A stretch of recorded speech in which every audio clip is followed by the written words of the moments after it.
echemos un pulso, pero correcto. Todos los seres humanos estamos sujetos, vulnerables a afrontar diversas pruebas. Pruebas que inician desde el momento número 0, desde que nos levantamos, colocamos el pie en el piso y empieza nuestro día. Ahí empiezan nuestras luchas, con todo, con una cantidad de situaciones, cantidad de mundo que estamos viviendo. Y esas luchas, esas pruebas van creciendo, se van como la bola de nieve, cogiendo fuerza, hasta tal punto que se convierte en una fuerza abrumadora, en una fuerza descomunal que nos debilita y que muchos pierden la fe. Y eso es lo que en realidad hoy vengo a compartirles. Esas pruebas donde uno dice que ni mi arco ni mi espada pueden darme la victoria. Es decir, no son nuestras fuerzas la que logra salir de estas situaciones, sino ya vamos a mirar quién es en realidad quien nos ayuda a superar todas estas barreras. En todo momento, iglesia, nos sentimos abatidos, nos sentimos desilusionados por cualquier situación, porque confiamos en algo, porque pusimos nuestra esperanza en algo y ese algo no salió como nosotros queríamos. Y ahí empieza a hacernos una mala jugada nuestra fe, empieza a debilitarnos. Y lo que busca todas estas cargas en realidad es llevarnos a la mínima expresión, ganarnos el pulso y después nosotros decir: no quiero más, no vale la pena continuar, yo mejor no insisto en eso, mejor me voy por otro camino. Y finalmente lo que busca esta fuerza arrolladora es rendirnos. Pero yo les digo algo, iglesia, el día que tú o que yo nos rindamos en luchar por nuestro hogar, por nuestra familia, en sacar adelante nuestros hijos, el día que tú y que yo nos rindamos de las pruebas, de los desafíos que trae cuando tomamos la decisión de emprender un proyecto, de asumir un cargo, el día que te rindas por ser una buena madre, una buena esposa, o el esposo de ser un buen padre, de ser un buen esposo, el día que te rindas, iglesia, de abortar los sueños, los planes, los propósitos que Dios ha revelado para tu vida, ese mismo día se acaba todo. Es decir, que no se acaba, óigalo bien, iglesia, porque no se pueda lograr, ni porque se pueda obtener. Se acaba porque te has rendido. Te has rendido. Quiere decir que tenemos la llave, tenemos la potestad para continuar en esa brecha que no nos deja rendir. Y siempre, en cada circunstancia, estamos sometidos a tomar decisiones. Y no es fácil tomar decisiones. Y máxime cuando las cosas no aparecen bien. Y una decisión lo puede llevar a uno o a tener el éxito o a no tenerlo. Pero lo que Dios me ha revelado en esta mañana, iglesia, es que las decisiones deben ir acompañadas de una convicción. Pero también debemos cuidar esas convicciones porque son atacadas por nuestros sentimientos. Y así como son atacadas por los sentimientos también son atacados por los pensamientos. Entonces fíjate que en todo el tiempo estamos en una controversia. Y para no podernos rendir, debemos estar completamente convencidos. Pablo dijo: estoy plenamente convencido que el que empezó en mí lo terminará. Cuando Pablo iniciaba algo, estaba convencido que lo iba a terminar, que lo iba a sacar adelante. Yo les pregunto algo, iglesia. ¿Qué tan convencidos están ustedes de ver realizado sus sueños, sus anhelos? Traigan a su mente un deseo, un anhelo familiar, personal, viajar, emprender, capacitarse, instruir, servirle a Dios. Tráigalo, iglesia. Les doy 5 minutos, 5 segundos, 5 minutos es mucho. ¿Ya lo tienen? Ahora bien, les pregunto, ¿qué tan convencido estás de que puedas lograr lo que trajiste a tu mente? ¿Qué tan convencido estás de que puedas verlo materializado?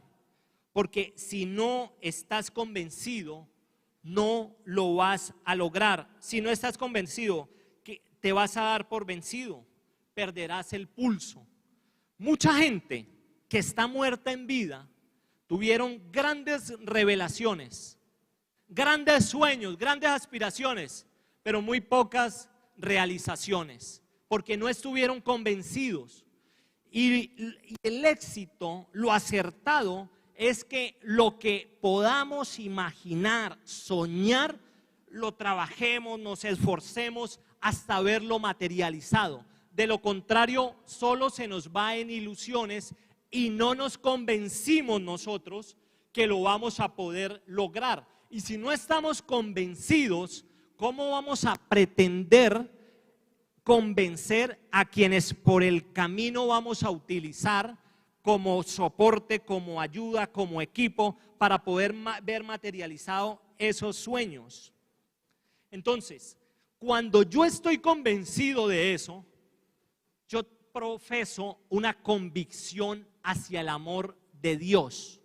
Y esa convicción del amor de Dios me hace decir, pase lo que pase, mi amor hacia Dios está intacto. Mucha gente he escuchado decir, pero si yo soy hijo de Dios, si tú eres hijo de Dios, Alejandro, ¿por qué te está pasando lo que te está pasando? Y otros dramatizan, pero ¿por qué? No es justo. Yo vengo juicioso, juiciosa a la iglesia. Yo ya cambié, yo ya hice esto y me pasa estas cosas. ¿Sí han visto gente así, quejándose a toda hora? ¿Dónde la han visto? ¿En el espejo? Aquí también hay otro. Entonces, fíjate que en todo tiempo estamos en esa permanente lucha. Pero cuando nosotros, los seres humanos, nos sujetamos a los momentos buenos para estar bien, para estar en paz, quiere decir que estás poniendo tu confianza en el momento y no en una verdadera convicción de Dios. Nos estamos convirtiendo en esclavos de las circunstancias, porque cuando tenemos una firme convicción de Dios, la convicción nos dice, pase lo que pase, yo me mantengo firme. Pase lo que pase, voy a salir adelante, porque el amor de Dios es el mismo. Él es el mismo alfa y el omega, el principio y el fin. Iglesia, no sé cuál sea el problema que hoy estés afrontando. No sé cuál sea la lucha que tengas, pero algo sí estoy seguro, y es que Dios te ama igual que te amó ayer, cuando no tenías el problema que hoy te trae aquí. ¿Lo creen o no lo creen, iglesia?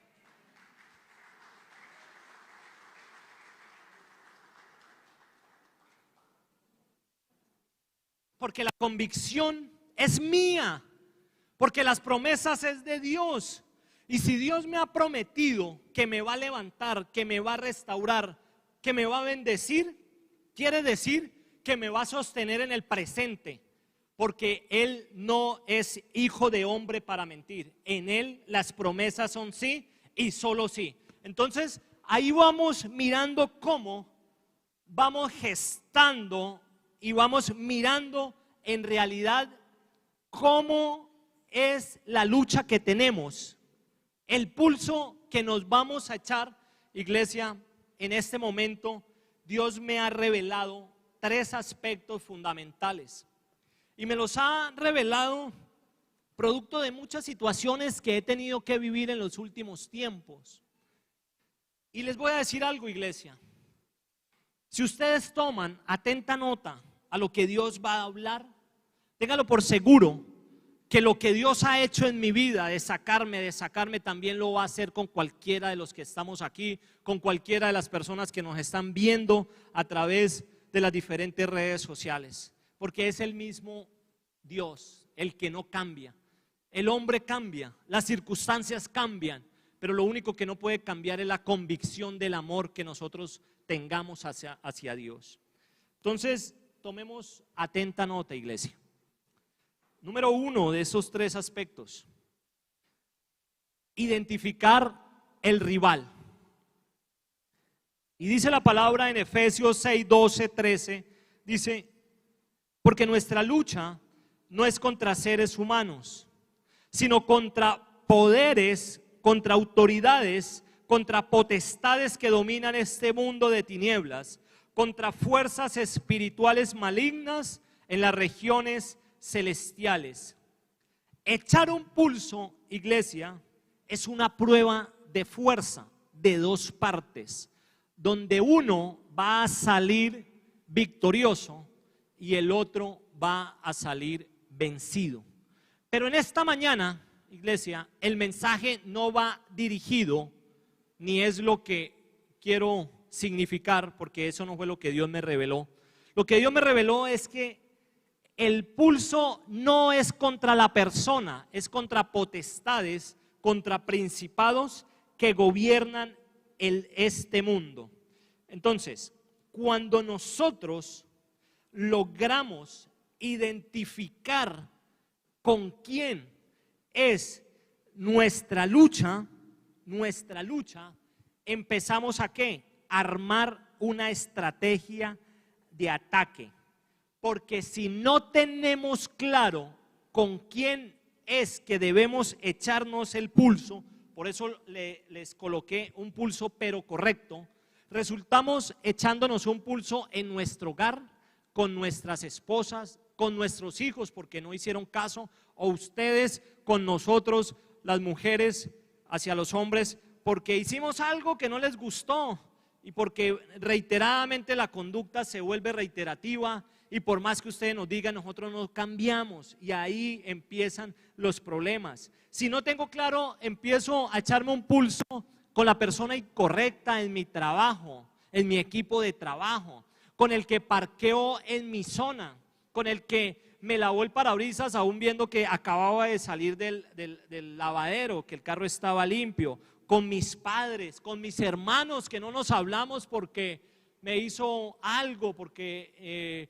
cuando fue la herencia no hubo equilibrio y resultó el más avispado, entonces dañamos las diferencias. Con el que llevaste a trabajar a tu emprendimiento, le revelaste tus proyectos y salió a buscar competencia, y no solo eso, sino a difamar, a hablar mal. O con el que llevaste a la casa, con el que ayudaste y salió después llevándosele la esposa o el esposo. Entonces, cuando no tenemos claro, iglesia, con quién es nuestro enemigo, nos vamos a cargar con todas estas cosas y aún con muchas más, Pero cuando logramos identificar el enemigo, decimos: algo nos está atormentando, algo se ha levantado que se me ha vuelto algo incontrolable, y no en la persona.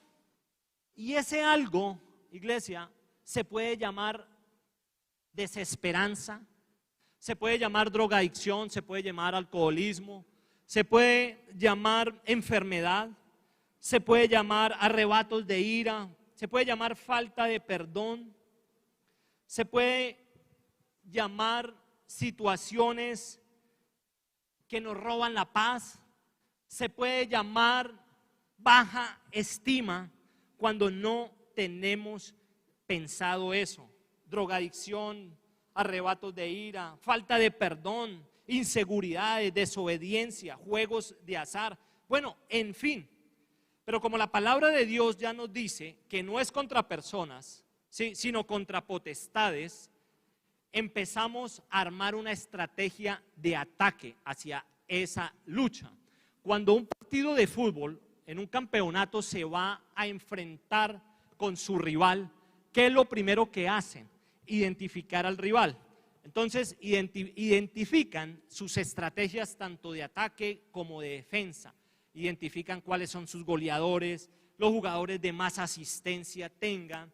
Investigan hasta el técnico, cómo piensa, en qué selección, los éxitos que ha tenido. Es decir, identifican el rival y después de tenerlo identificado, proceden a atacarlo. Lo mismo debemos hacer los hijos de Dios. Identificar el rival, identificarlo. Y después de que lo tengamos identificado, ¿cómo lo vamos a atacar? Pues Efesios 6:13 dice la palabra de Dios: por lo tanto, póngase toda la armadura de Dios para que cuando llegue el día malo pueda resistir hasta el fin, con firmeza. ¿Y cuál es la armadura de Dios? Dice, el cinturón de la verdad, la coraza de justicia, el calzado para proclamar el evangelio, el escudo de la fe con lo que vamos a apagar todo dardo de fuego, el casco de la salvación y la espada del Espíritu Santo. Pero estas armaduras, iglesia, quiero hacer énfasis que funcionan para el que le cree.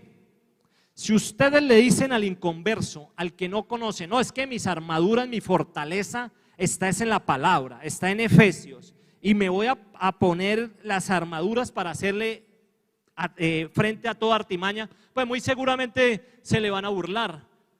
Pero cuando se burlan y cuando uno no se convence que es un hijo de Dios y que tiene una convicción, ahí es donde empezamos nosotros a perder el pulso.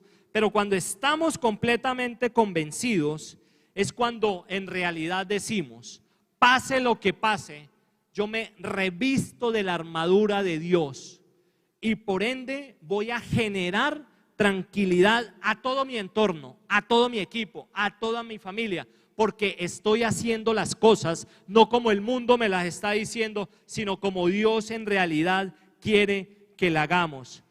En todo momento debemos orar a Dios, porque cuando oramos estamos activando la palabra. Más adelante el verso dice, oren en el Espíritu en todo momento, con petición y ruego, manténganse alerta y perseveren en oración.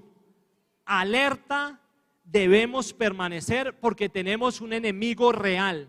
Cada vez que Dios te bendice, aquí está el diablo tratando de robarle la bendición.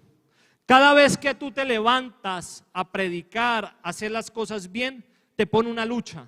¿Cómo te la pone? No te la va a poner lejos, te la pone con tus hijos, te la pone con tu esposa, ¿sí? Cada vez que tú estás avanzando en algo, se levanta otra. Lo que quiero decir es que entre más bendición lleguen, así mismo van a ser las luchas que se van a levantar. Pero no se preocupe, que el Señor Jesucristo pelea la buena batalla por ti. Amén.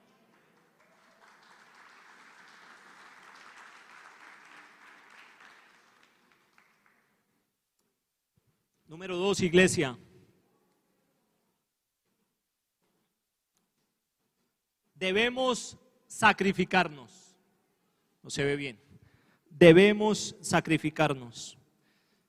Acompáñenme en el Salmo 116, 16, 17. Dice, yo, Señor, soy tu siervo, soy siervo tuyo, tu hijo fiel. Tú has roto mis cadenas, te ofreceré un sacrificio de gratitud e invocaré, Señor, tu nombre.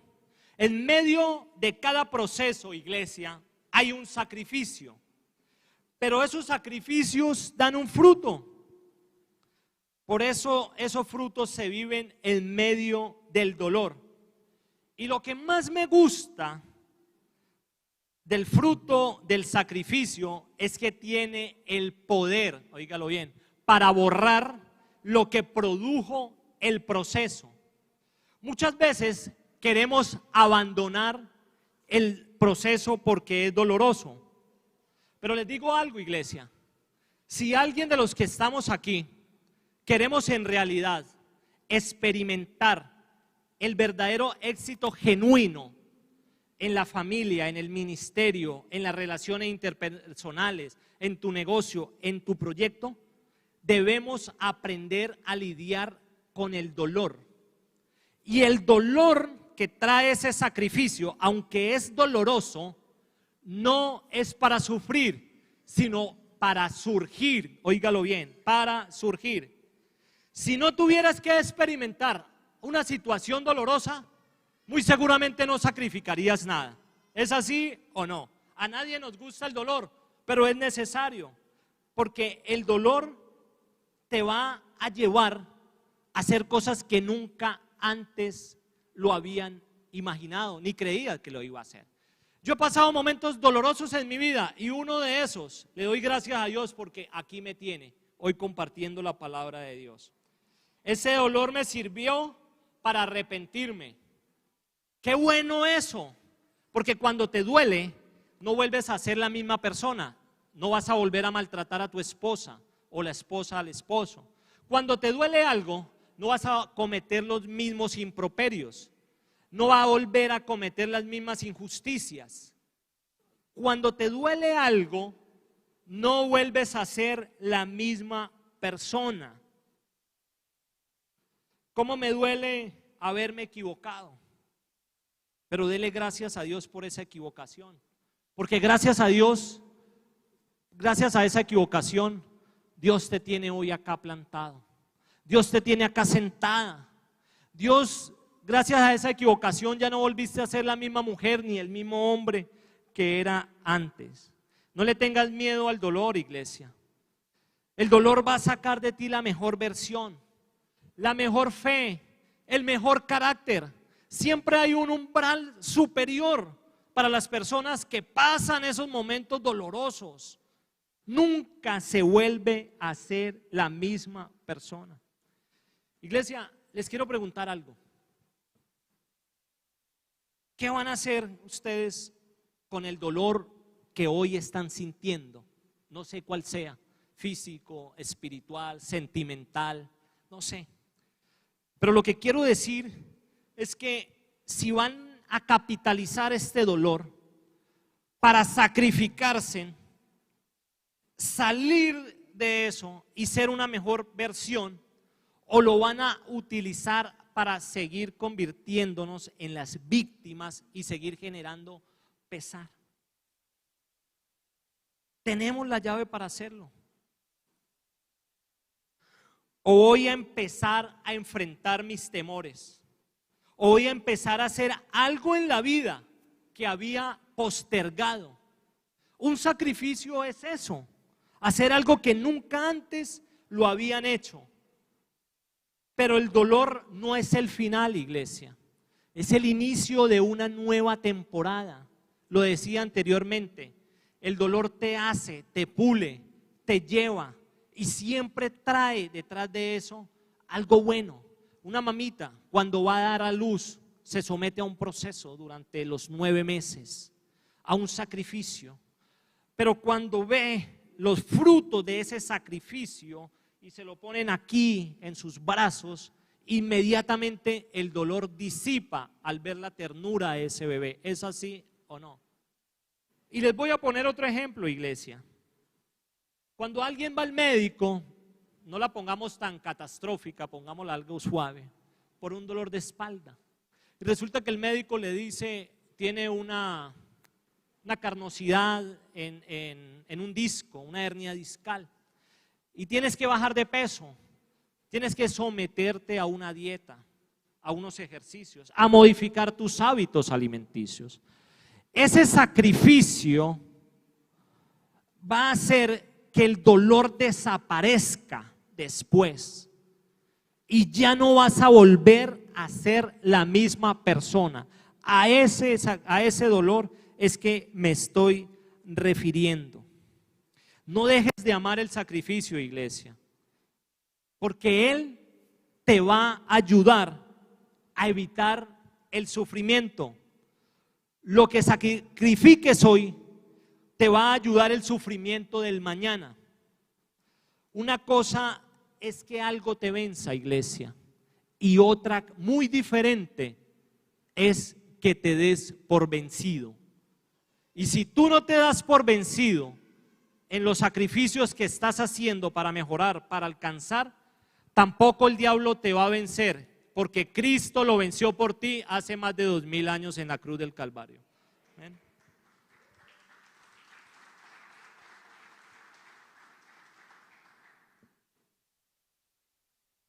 Si hoy sales de acá, iglesia, superando ese dolor, producto del sacrificio que tuviste que pagar por llegar hasta acá, por venir a escuchar la palabra, por todo, no vas a ser la misma persona.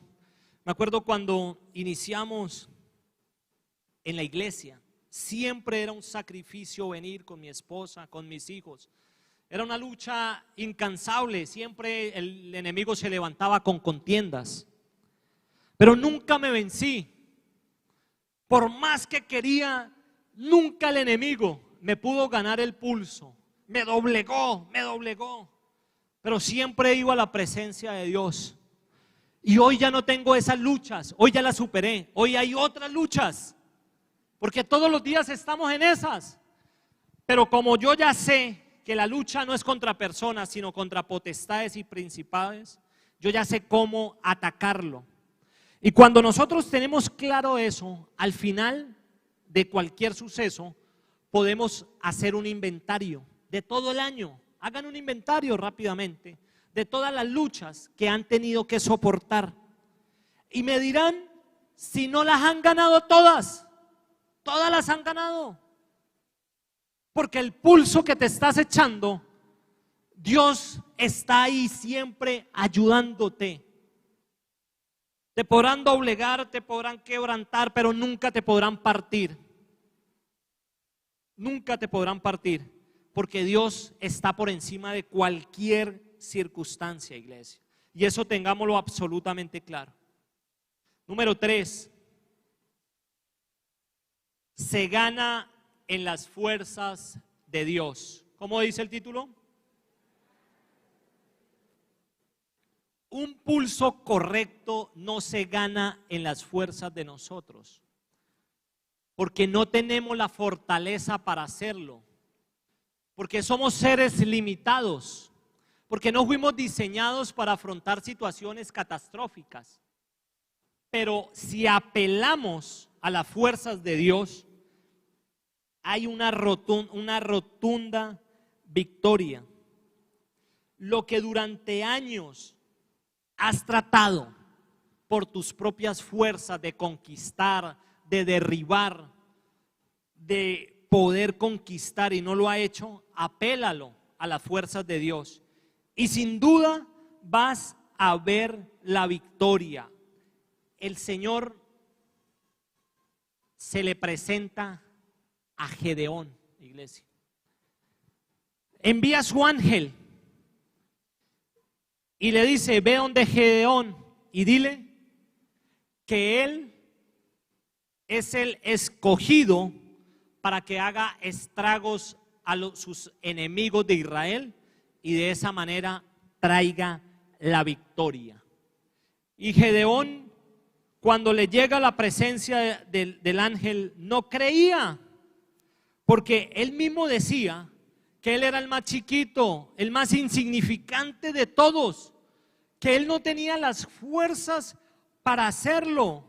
Yo no entiendo cómo se le aparece el ángel de Dios y se rehúsa a ese llamado. Y le dijo al ángel: ¿por qué yo?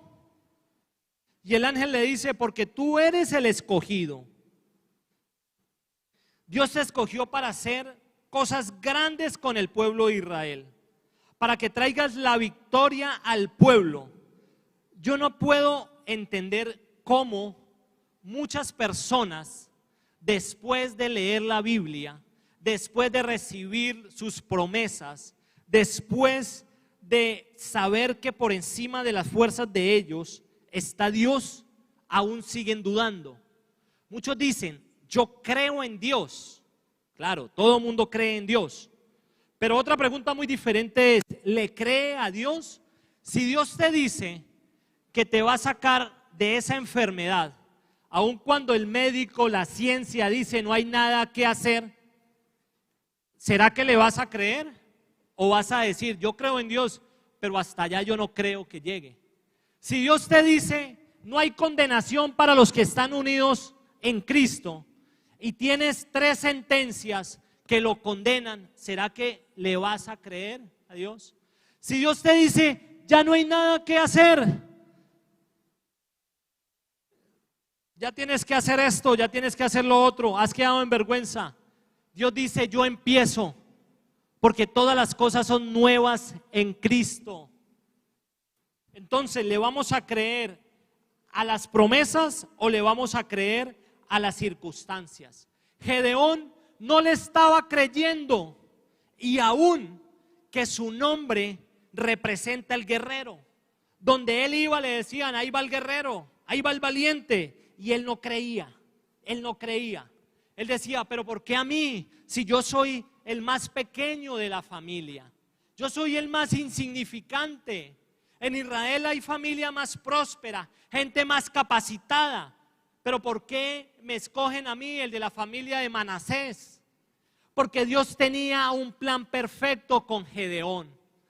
El perfil de Gedeón aplicaba para que Dios pudiera mostrar su grandeza al pueblo de Israel, para que Dios pudiera enseñarle que no es con el brazo del hombre, sino con el brazo de Dios que el hombre necesita, para que el pueblo de Israel supiera que Dios con lo poco hace grandes cosas. Entonces, cuando Gedeón dijo, yo no aplico, yo tengo pocas fuerzas, el ángel le dice, con esa poca fuerza que tú tienes, vas a hacer grandes cosas, vas a derrotar a los madianitas.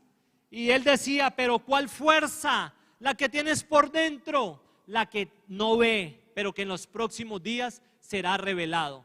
Tú dices, tengo poca fuerza, no califico, porque el mundo te dijo eso. Hoy Dios te dice en esta mañana, con tus pocos recursos, con tus pocas fuerzas, Dios va a hacer algo en los próximos días, iglesia, en los próximos días.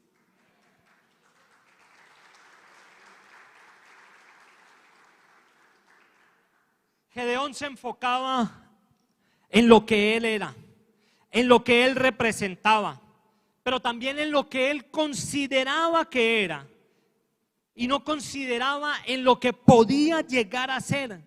El ángel le dice, no digas que eres pequeño, porque con esta fuerza vamos a derrotar, vamos a triunfar a los madianitas. No digas, iglesia, que no puedes, no digas que ya no calificas, porque aunque la sociedad te califique como no puedes, Dios te dice, voy a hacer cosas grandes en ti. Porque Dios escoge a lo vil y a lo menospreciado para demostrar su poder. Dios se glorifica en el minuto 59, cuando todo el mundo decía, ya no hay nada que hacer. Dios dice, yo empiezo y hago todas las cosas nuevas. Gedeón tuvo que ser convencido por el ángel de que calificaba. Si tú tienes un pensamiento hoy negativo, es mejor, iglesia, que se deshaga ese pensamiento, porque hoy el Señor te está desafiando a que suelte tus temores, a que suelte tus cargas, a que suelte el yo no puedo, él es imposible, por el sí puedo, lo voy a hacer, me voy a esforzar. Tú puedes cambiar, iglesia, si tú quieres. Tú te puedes levantar de allí, del estancamiento. Tú puedes ser sano. Tú puedes hacer cosas grandes si tú puedes, si tú quieres hacerlo. El ángel le dijo a Gedeón, tú vas a vencer a los madianitas, porque el Señor te miró, porque el Señor está contigo. Levántate y arma tu ejército, porque el Señor te dará la victoria. Levántate, iglesia, porque el Señor hoy te va a dar la victoria de lo que estás esperando. Lo que no habías logrado hacer con tus fuerzas, el Señor hoy te dice que lo vas a hacer. Gedeón tenía las cualidades perfectas para que Dios lograra manifestar su poder. No era otra persona, era Gedeón, el más débil, el más insignificante y el que más se creía, para que Dios pudiera demostrar su poder. Y el ángel de Dios, iglesia, y ya con eso voy cerrando, no llegó a ninguna otra casa. No llegó a la casa del más pudiente, del más capacitado. Llegó a la casa del que era, del más pequeño, del más insignificante. Y quiere decir que así como llegó el ángel de Dios a levantar, a usar y a transformar a Gedeón, va a llegar a tu casa, va a llegar a tu hogar, va a llegar acá a ICDC y te va a decir: hijo, hija, levántate porque ha llegado el tiempo. Aunque no lo creas, hay una fuerza dentro de ti, y esa fuerza no depende de nosotros, depende de la fuerza de Dios. Hoy vamos a empezar a creerle a Dios, iglesia. Hoy vamos a empezar a dejarnos desafiar por lo que Dios tiene preparado para nosotros. Hoy el Señor nos dice, iglesia, es el momento propicio para que tomes la decisión de empezar a caminar en la sobrenaturalidad. Y caminar en la sobrenaturalidad no tiene que ver con tu circunstancia, tiene que ver con la convicción que tú tengas hacia Dios. Tiene que ver con la firmeza que tengas con Dios. Tiene que ver con que tú no puedes solo, necesitas apelar a Dios. Muchas circunstancias y en momentos Dios te va a reducir, o va a permitir mejor, que llegues reducido a mínima expresión. ¿Y saben para qué? Para que tú caigas de rodillas. Y cuando tú caes de rodillas, Dios dice: yo empiezo, yo te levanto. Cuando un boxeador cae de rodillas al ring, está próximo a la victoria. Pero cuando un hijo de Dios, una hija de Dios, cae de rodillas a la presencia de Dios, está próximo a la victoria. Cae de rodillas, iglesia, y vas a ver la victoria en el Señor. Amén.